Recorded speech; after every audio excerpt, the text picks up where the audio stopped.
السلام علیکم ورحمۃ اللہ وبرکاتہ. Welcome back to another episode of سیرہ سیریز. اور کل کے لیکچر میں ہم نے پڑھا تھا کہ حضرت ابو طالب کی وفات کے بعد اللہ کے نبی صلی اللہ علیہ وسلم کی گارڈین شپ ان کے چچا حضرت ابو طالب کے ہاتھ میں آئی. اور ابو طالب ایک ایسی شخصیت تھی جنہوں نے والد کی طرح اللہ کے نبی صلی اللہ علیہ وسلم کی پرورش کی اور ان کا دفاع کیا.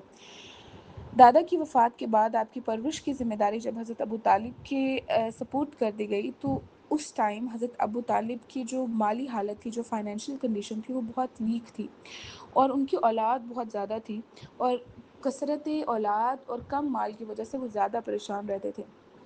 لیکن جب اللہ کے نبی صلی اللہ علیہ وسلم اس گھر میں تشریف لائے تو سیدہ حلیمہ کے گھر کی طرح برکتوں اور نعمتوں نے اس گھر میں بھی ڈیرے ڈال دیے، جنہیں حضرت ابو طالب نے پہلے ہی روز محسوس کر لیا اور جان گئے کہ یہ ساری بلیسنگز حضرت اللہ کے نبی صلی اللہ علیہ وسلم سے منسلک ہیں.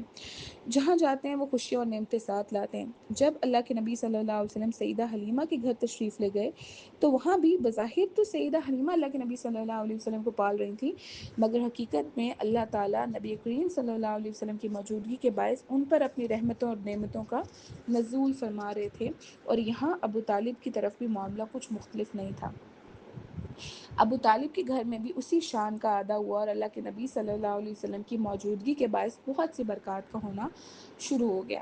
ابن سعد، ابن عساکر اور حافظ ابو نعیمی وغیرہ نے مختلف طریقے سے اس روایات کو ان الفاظ میں بیان کیا ہے. فرمایا گیا کہ ابو طالب کے گھر والے انفرادی یا اجتماعی یعنی انڈیویجولی یہ سب مل کر اللہ کے نبی صلی اللہ علیہ وسلم کے بغیر جب بھی کھانا کھاتے تو ان کا پیٹ ہی نہیں بھرتا تھا. مالی حالات کمزور تھی، کھانا اتنا میسر نہیں ہوتا تھا کہ سب جو تھے وہ پیٹ بھر کر کھا سکتے.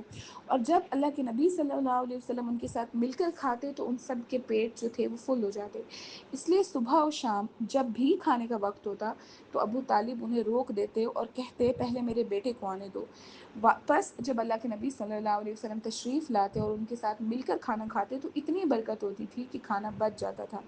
لیکن کھانے کے دوران حضرت ابو طالب کے جو بچے تھے وہ ایٹیکیٹس یعنی کہ وہ تو عام بچوں کی طرح تھے. اللہ کے نبی صلی اللہ علیہ وسلم کے اندر بہت زیادہ ایٹیکیٹس تھے، لیکن وہ جو بچے تھے وہ صبر نہیں رکھتے تھے، وہ استغنا کا مظاہرہ نہیں کرتے تھے.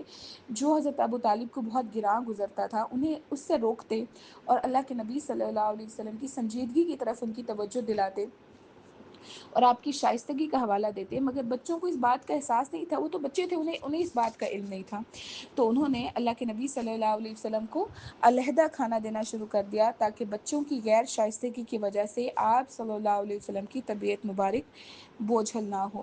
ویسے بھی اللہ کے نبی صلی اللہ علیہ وسلم کی توجہ زیادہ کھانے کی طرف نہیں ہوتی تھی. ایمن فرماتی ہیں کہ صبح اٹھ کر آپ صلی اللہ علیہ وسلم زمزم کے کنویں پر تشریف لے جاتے اور چند گھونٹ پانی نوش فرما لیتے. پھر جب کھانے کے لیے بلایا جاتا تو فرماتے کہ مجھے خواہش نہیں، پیٹ بھرا ہوا ہے. انشاءاللہ آج کا لیکچر یہیں تک. کل ہم نیکسٹ ویڈیو میں اس کو کنٹینیو کریں گے. تب تک اللہ حافظ.